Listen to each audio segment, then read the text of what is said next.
안녕하세요. 인포마켓 강용훈 대표입니다.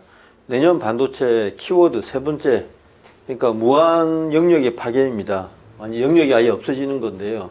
그건 뭘 보고 알 수 있냐면, 최근 있었던 큰 M&A, 이걸 보면 그냥 저희가 알고 있는 상식이 다 파괴가 되고 있습니다. 무슨 말이냐면, 하드웨어 업체가요, 소프트웨어 업체를 인수하는 것은 당연하고요. 하드웨어 업체, 우리가 알고 있는 거대 언어 모델에 적합한 클라우드 데이터 센터로 칩을 공급하던 회사가 AI 소형화에 대비한 프로그램 회사를 인수하기도 하고요. 우리가 알고 있는 모든 상식이 파괴가 되고 있습니다. 결론은 뭐냐면 돈 되는 건 다 하는 거예요. 근데 그 돈 되는 게 뭐다? 결국 AI에 관련된 유망한 회사는 영역을 불문하고 다 사들이고 있습니다. 그래서 인텔도 보면요, AI 사업에 진출을 하려고 하고 있고요. 저번에 이야기했던. 그래서 오늘은 그걸 좀 사례를 들으면서 내년 시장 전망을, 내년 시장에 대해서 감을 좀 익힐 수 있도록 도와드리겠습니다. 이게 이제 순서가 좀 뒤죽박죽인데, 제가 아이디어 떠오르는 대로 쓰다 보니까 순서가 좀 돼 있으니까 잘 따라오시기 바랍니다. 19년에요, IBM이 레드햇이라는 회사를 인수를 합니다. 레드햇은 이제 오픈소스 프로그램을 만드는 회사인데, 이 회사의 라이브러리에 있는, 바로 위에 있는 VM웨어죠. 그래서 레드햇은 뭘 하냐면요, 그러니까 기업에서 프로그램을 개발해서 자체적으로 쓰든 아니면 밖에서 팔든 그런 기업을 위해서 개발 툴을 다 제공하는 회사거든요. 그쪽 용어로 이거를 컨테이너라고 합니다. 컨테이너 안에는 모든 게 담겨 있거든요. 개발 툴도 담겨 있고, 그 언어 개발을 위한 여러 가지 보조적인 어떤 지원도 다 해주는, 그걸 토탈로 제공하는 업체가 레드햇이었는데, 전혀 이게 어울리지 않았던 IBM이 이 회사를 인수를 했죠. 340억 달러라는 거액을 주고 인수를 했습니다. 업계를 굉장히 놀라게 했는데, 왜냐하면 IBM은 관료주의의 화신이라고 할 정도로 첨단 기술이나 이런 쪽에 별다른 AI 쪽에 관심이 없는 줄 알았는데, 이 레드햇을 인수를 합니다. 이 레드햇은 사실은 어떤 의미가 있냐면, 일종의 의적 이런 개념으로 굉장히 특이한 어떤 그런 회사였는데, 이 관료적이던 IBM이 이걸 340억 달러에 인수했다. 무엇 때문에요? 클라우드 시대에 대비하기 위해서. 두 번째가 이제 더 놀라운 M&A죠. 21년에는 브로드컴이 VM웨어라는 회사를 무려 690억 달러에 인수를 합니다. 규모가 엄청나죠. VM웨어는 어떤 회사냐? 원래는 서버 가상화의 1인자였고요. 2004년에 EMC라는 스토리지 회사에 인수가 됩니다.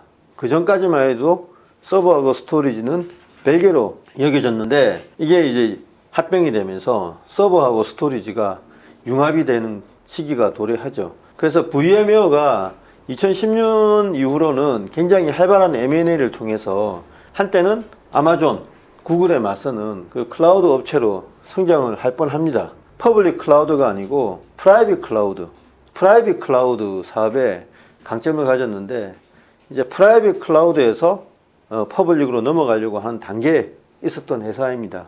그래서 이거를 하이브리드 클라우드라고 하는데, 퍼블릭은요, 가격이 싸고 많은 IT 리소스를 많은 기업들이 공유를 하기 때문에 가격이 싼 반면에 어떤 기업의 내부 정보가 외부로 유출될 수 있는 그런 보안 리스크가 있다 이겁니다. 그거를 막기 위해서 비용이 좀 비싸더라도 기업 자체적으로 서버하고 클라우드 이런 거를 갖춰가지고 자기들만 쓸 수 있도록 하는 일종의 맞춤형 폐쇄적인 클라우드를 프라이빗 클라우드라고 하는데, 거기에서 굉장히 기업 내 개발자들한테 굉장히 지지를 받았던 회사인데, 이 브로드컴이 이걸 왜 인수했을까요?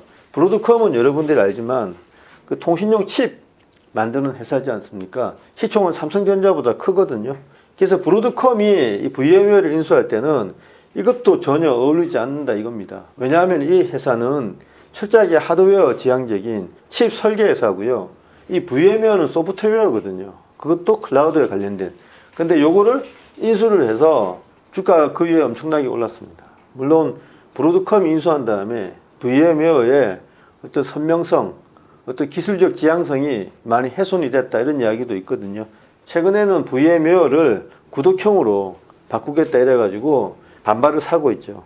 어쨌든 요게 두 번째고요. 세 번째는 이제 더 놀라운 건데, 일론 머스크가 작년에 트위터를 430억 달러 인수했지 않습니까?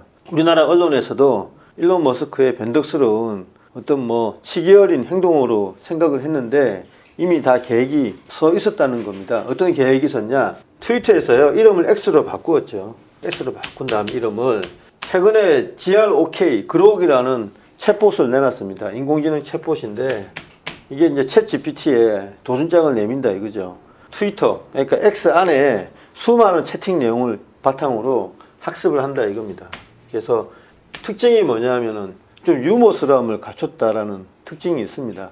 약간 저도 읽어보니까 굉장히 비꼬는 듯한 그러면서도 좀 재밌는 이런 뭐 재치 있는 답을 많이 하더라고요. 트위터 유저들한테는 큰 인기를 끌 것 같습니다. 요거를 내놨죠. 그 다음에 또 금융 서비스도 시작하겠다고 합니다. 인앱 결제도 도입을 한다고 하는 등 여러 가지 금융 서비스를 제공하겠다고 하니까 일론 머스크는 트위터를 인수할 때부터 머릿속에 AI하고 금융업을 결합하겠다는 그런 구상을 하고 있었음이 틀림이 없습니다. 완전히 영역을 파괴해버렸죠.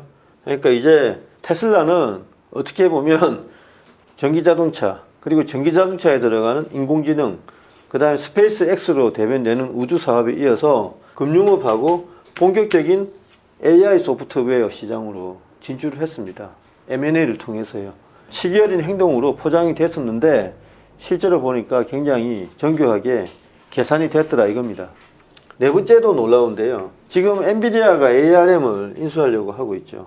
ARM은 최근에 재상장이 되었고요. 대주주가 이제 손마사요 씨지 않습니까? 손정희 씨. 근데 이걸 400억 달러에 인수한다는 보도가 나왔고 뒤이어서 이게 아니다라는 또 후속 보도가 나와서 아직은 퀘스천 마크입니다. 아직 확정이 안 됐는데 이게 지금 ARM이요. 어떤 거냐면 인텔의 X86 설계 아키텍처에 맞서서 RISC라는 아키텍처를 독점하고 있는 회사입니다. 그러니까 인텔의 아키텍처는 이제 PC에 적합하다고 한다면 ARM의 아키텍처는 애플의 칩 설계할 때, AP 설계할 때 이 아키텍처를 보통 사용하거든요. 그래서 이 설계 자원을 엔비디아가 욕심을 낸다는 건데 그렇다면 스마트폰 시장에도 진출한다는 이야기잖아요.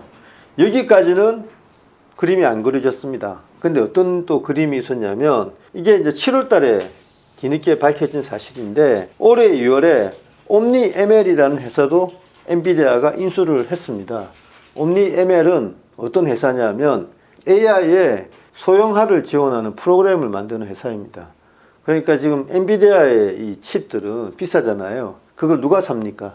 그 거대한 클라우드에서 엔비디아 칩을 수백 개, 수천 개 사서 이렇게 박아가지고 초거대 인공지능을 만들어 버리잖아요. 그게 지금 누가 하고 있습니까? AI 클라우드 업체 하면은 빅3가 있지 않습니까? 마이크로소프트, 구글, 그 다음에 아마존 이런 회사들이 엔비디아 칩을 샀는데 엔비디아는 거기에 만족하지 않고 앞으로 AI가 소형화되는 네트워크에 연결되지 않는 소형화 기기에도 AI가 필요할 것이다 라는 생각을 이게 이제 온 디바이스 AI하고 비슷한 개념이죠. 소형화라고 하는 게 더 맞을 수도 있겠습니다.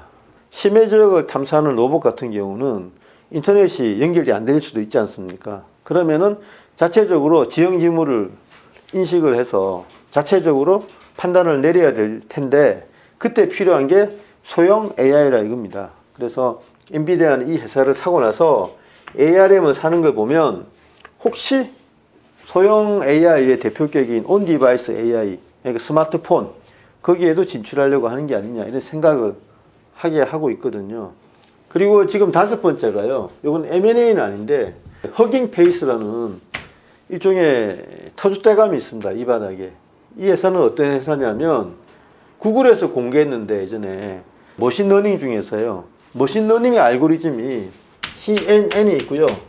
RNN이 있는데 CNN은 합성곱 신경망 이렇게 번역이 되고요. RNN은 순환 신경망 이렇게 되는데 최근에는 요거를 대체해서 이 트랜스포머라는 AI 알고리즘이 굉장히 대세로 거의 논문 중에 대다수가 요거에 관련된 거라고 하더라고요. 요거는 뭐냐면 어떤 뭐 관계를 학습하는 거라고 하는데요. 기본 전제는 이렇습니다. 문장 속의 어떤 의미는 그 문장 구조 속에서 관계의 결과다. 그러면 AI가 해야 될 거는 뭐냐? 그 관계를 학습하는 거다. 이렇게 하는데 트랜스포머라는 요 알고리즘이 관계를 이게 탐구하는 일반적인 방식이라고 구글에서 주장을 했는데 이게 굉장히 아주 효율적이라고 합니다. 요거에 관한 오픈 소스를 이 허깅 페이스에서 내놓는데, 이게 보면 다른 말로 하면 이제 오픈 LLM 라이브러리라 이거죠. 이건 뭐 말을 만들기 나름인데, 거대 언어 모델 LLM이지 않습니까?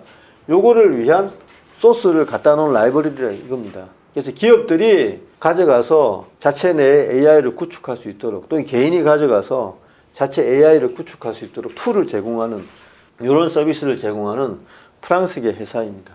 그래서 IBM에서요, 아까도 IBM 이름이 나왔는데, 왓슨이라고 예전에 실패했던 인공지능 이름이 있지 않습니까? 그걸 이제 왓슨 X라고 해서, 요거는 이제 플랫폼이거든요, 일종의. 그래서 허깅 페이스하고 연대해서 경량 LLM을 포함해서 기업용 토탈 AI 서비스를 제공하겠다. 클라우드 내에서 인공지능을 사용하고 싶어 하는 기업도 있겠지만, 그거 비싸잖아요. 돈을 많이 내야 되지 않습니까?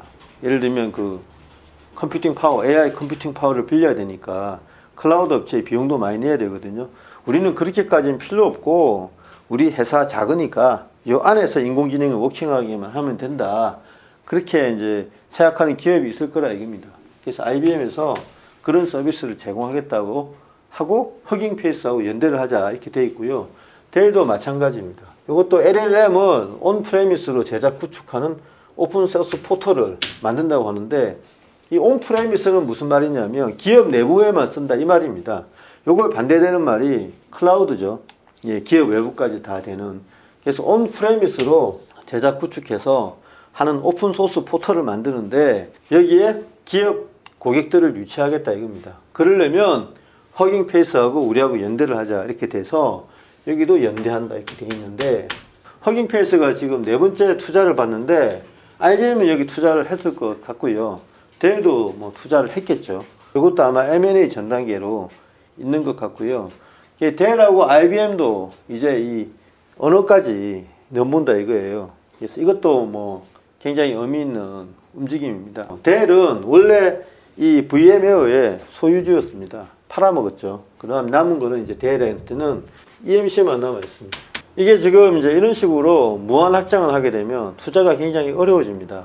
브로드컴 같은 반도체 업체들이 이런 소프트웨어 회사를 인수를 하게 되면 투자자 입장에서는 기업 가치를 어떻게 산정을 해야 되나, 그리고 지금 이게 잘된 투자인가 잘못된 투자인가 이런 걸 다 따져봐야 되거든요. 그래서 머리에 혼선이 굉장히 많이 옵니다. 우리가 알던 기업이 어제 그 기업이 아니게 되어버리거든요. CMP 아시죠? 케미컬 미케니컬 팔리싱. CMP가 뭐냐면 미세하게 깎아내는 거였다고 말씀드리잖아요. 그 CMP에 필요한 슬러리에서 실리카라고 있습니다. 실리카 계열은 뭐냐면 좀 거친 금속면을 아주 미세하게 갈아내는 건데, 그 슬러리를 가장 잘 하는 회사가 미국의 CMC라는 회사가 있었거든요.